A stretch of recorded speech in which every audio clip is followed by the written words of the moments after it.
Hi എല്ലാവർക്കും വത്സബിലേക്ക് സ്വാഗതം. നമുക്ക് ഇന്നൊരു ചുണ്ടയ്ക്ക തീയൽ ഉണ്ടാക്കാം. ചുണ്ടയ്ക്ക നമ്മുടെ മാർക്കറ്റിലൊക്കെ കിട്ടുന്നതാണ്. അപ്പോൾ ഞാൻ കുറച്ച് ചുണ്ടയ്ക്ക എടുത്തിട്ടുണ്ട്. അത് നമുക്കൊന്ന് അരിഞ്ഞ് എടുക്കണം. അതിനകത്തെ കേടൊക്കെ ഉണ്ടെങ്കിൽ അതൊക്കെ എടുത്ത് മാറ്റി വെക്കണം. ചില ഇത് നല്ല ബ്ലാക്ക് കളറിലൊക്കെ ഇരിക്കും ചില സീഡുകൾ. അത് നോക്കണം കേടാണോ അല്ലയോ എന്ന്. കേടാണെങ്കിൽ അത് മാറ്റണം. ചുണ്ടയ്ക്ക എന്ന് പറയുന്നത് നമ്മുടെ ആരോഗ്യത്തിന് ഏറ്റവും നല്ലൊരു പച്ചക്കറികളിലുള്ളൊരു കായാണിത്. അപ്പം ഇതെങ്ങനെയാണ് ഞാനിപ്പോൾ ഇത് തയ്യാറാക്കുന്ന ഇതാണ് കാണിക്കുന്നത്. അപ്പം ഞാനിങ്ങനെ ഇതുപോലെ കീറിയിട്ട് വെള്ളത്തിൽ അരിഞ്ഞിടണം, അതിൻ്റെ കറയൊക്കെ ഒന്ന് പോകാൻ വേണ്ടിയിട്ട്.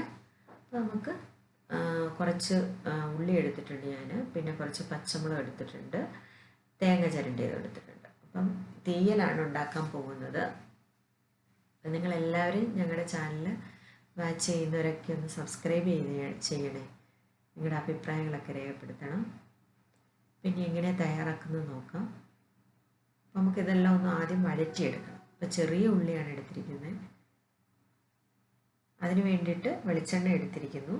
അപ്പം ഉള്ളിയും പച്ചമുളകും പിന്നെ നമ്മൾ വെള്ളത്തിലിട്ട് വെച്ചിരുന്ന ചുണ്ടയ്ക്കയും കൂടി ഒന്ന് വഴറ്റിയെടുക്കുക.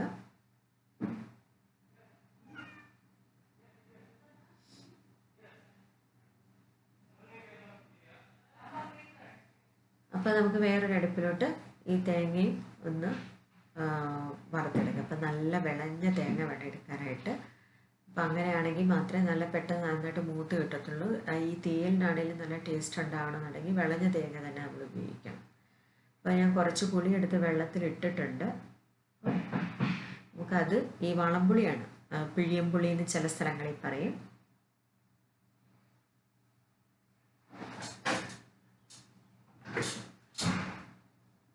അപ്പം ഇത് വഴന്നൊക്കെ വരുന്നുണ്ട്, നന്നായിട്ട് വഴന്ന് വരുന്നുണ്ട്. ഒത്തിരി സമയമൊന്നും എടുക്കത്തില്ല കേട്ടോ. നമ്മൾ ആ തേങ്ങ ഒക്കെ ഒന്ന് വറുത്ത് വരുന്ന ആ ഒരു സമയം എടുക്കത്തുള്ളൂ.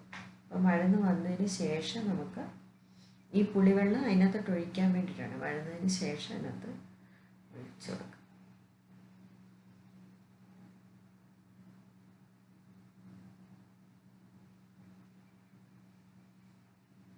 എല്ലാവരും ചാനൽ കാണുന്നവരൊക്കെ ചെയ്ത് നോക്കണം. ചെയ്ത് നോക്കിയിട്ട് സബ്സ്ക്രൈബ് ചെയ്യണം. അപ്പം നിങ്ങൾ നിങ്ങളുടെ അഭിപ്രായങ്ങളൊക്കെ രേഖപ്പെടുത്തണം. എങ്ങനെ ചെയ്ത് നന്നായോ എന്നൊക്കെ ഒന്ന് പറയണം കേട്ടോ. അപ്പോൾ എല്ലാം നമ്മുടെ രണ്ടടുപ്പിലുമായിട്ട് കാര്യങ്ങളെല്ലാം ഇങ്ങനെ ദ്രുതഗതിയിലൊക്കെ നടന്നു വരുവാണ്.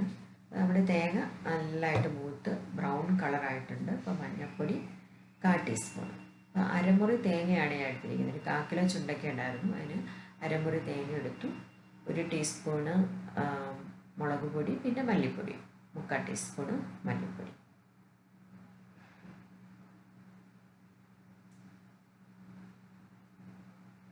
അപ്പം ഇതൊന്ന് മൂക്കണം, കാരണം ആ മുളക് പൊടി മല്ലിപ്പൊടി അതിൻ്റെ ആ ഒരു ചുവയൊന്ന് മാറിക്കിട്ടണം.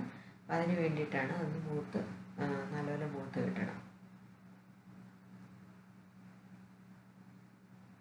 നമ്മുടെ ചുണ്ടയ്ക്ക നന്നായിട്ട് വഴന്നിട്ടുണ്ട്. അതിലേക്ക് ഞാൻ പുളി പിഴിഞ്ഞ് ഒഴിക്കുകയാണ്. ഞാൻ നേരത്തെ നമ്മളെടുത്ത് വെച്ചിരുന്നല്ലോ കുറച്ച് പുളി വെള്ളത്തിലിട്ട്, അത് നന്നായിട്ട് പിഴിഞ്ഞ് അതിലേക്ക് ഒഴിക്കുക. അപ്പം അതിനകത്ത് കിടന്നൊന്ന് വേവണം. തക്കാളി ഉപയോഗിക്കുന്നില്ല. നമുക്ക് വേണമെങ്കിൽ തക്കാളി ഇടാം, അന്ന് തന്നെ കൂട്ടാനാണെങ്കിൽ തക്കാളിയൊക്കെ ഇടാം. പക്ഷെ നമ്മൾ ഒരു വൈകുന്നേരം നല്ല ചൂടുള്ള കാലാവസ്ഥയിലൊക്കെ ഉണ്ടാക്കുകയാണെങ്കിൽ രാവിലെ ഉണ്ടാക്കി തന്നെ വൈകുന്നേരത്തേക്ക് അത് അഴുക്കാവും. അപ്പം നമുക്ക് ഈ പൊടി ഇതൊന്ന് പൊടിച്ചെടുക്കണം. ആദ്യമേ ചെറിയ ചൂടോടുകൂടി ഗ്രൈൻഡറിലിട്ട് പൊടിച്ചെടുക്കുക. അത് നന്നായിട്ട് പൊടിഞ്ഞ് കിട്ടും. പൊടിഞ്ഞതിന് ശേഷം കുറച്ച് വെള്ളം ചേർത്തിട്ട് ഒന്ന് വേണമെങ്കിൽ അരച്ചെടുക്കാം. ഇപ്പം ഇത് പൊടിഞ്ഞേ കിട്ടുന്നത്. അപ്പം വെള്ളം കൂടി ചേർത്ത് അരയ്ക്കുമ്പോഴാണ് നല്ല കുഴമ്പ് രൂപത്തിലായിട്ട് കിട്ടുന്നത്. നമ്മുടെ പാകത്തിന് എത്രയും വേണോ അത്രയും പാകത്തിന് വെള്ളം ഒഴിച്ച് നന്നായിട്ട് അരച്ചെടുക്കാം.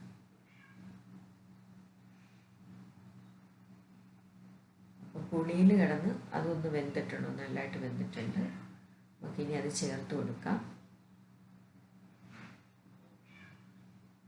ഇത് ചുണ്ടയ്ക്ക ഇങ്ങനെ നല്ലപോലെ വഴന്ന് വരുമ്പോഴത്തേക്കിന് ഒന്ന് ചൊങ്ങി വരും, ചെറുതായിട്ട് വരും.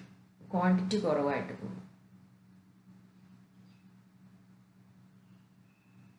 2 ദിവസം 3 ദിവസം ഒക്കെ വെച്ച് കൂട്ടാം കേട്ടോ, ഒരു കുഴപ്പമില്ല. എത്ര ദിവസം വേണമെങ്കിലും ഇരിക്കും തീയിൽ. നല്ല ചൂട് ചോറോ അല്ലെങ്കിൽ പഴയങ്ങിഞ്ഞോ ഒക്കെ കുടിക്കാനൊക്കെ നല്ലതാണ് 2-3 ദിവസത്തേക്കിന്. അപ്പോൾ ഇച്ചിരി ഉപ്പ് കുറവുണ്ട്, ഞാൻ ഇച്ചിരി ഉപ്പ് കൂടി ഇട്ട് കൊടുത്തു.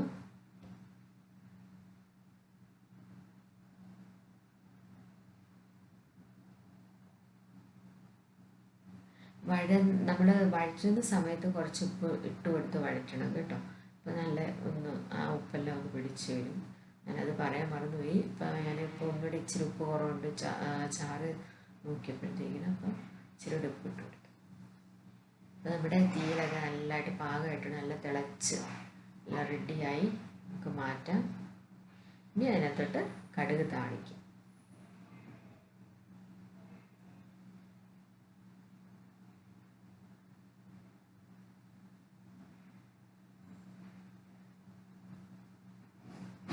കടുക് താളിക്കാൻ സാധാരണ കടുക്, വറ്റൽമുളക്, കറിവേപ്പില, പിന്നെ ചെറിയ ഉള്ളിയൊക്കെ അരിഞ്ഞിടുന്നെങ്കിൽ അതും ആകാം. പിന്നെ ഓൾറെഡി നമ്മൾ അതിൽ വഴറ്റിയിട്ടുണ്ടല്ലോ. അപ്പം എല്ലാവരും തയ്യാറാക്കി നോക്കണം. നല്ലൊരു തീയലാണ്. അപ്പം നിങ്ങളുടെ അഭിപ്രായങ്ങളൊക്കെ രേഖപ്പെടുത്തണം, സബ്സ്ക്രൈബ് ചെയ്യണം. Thank you so much.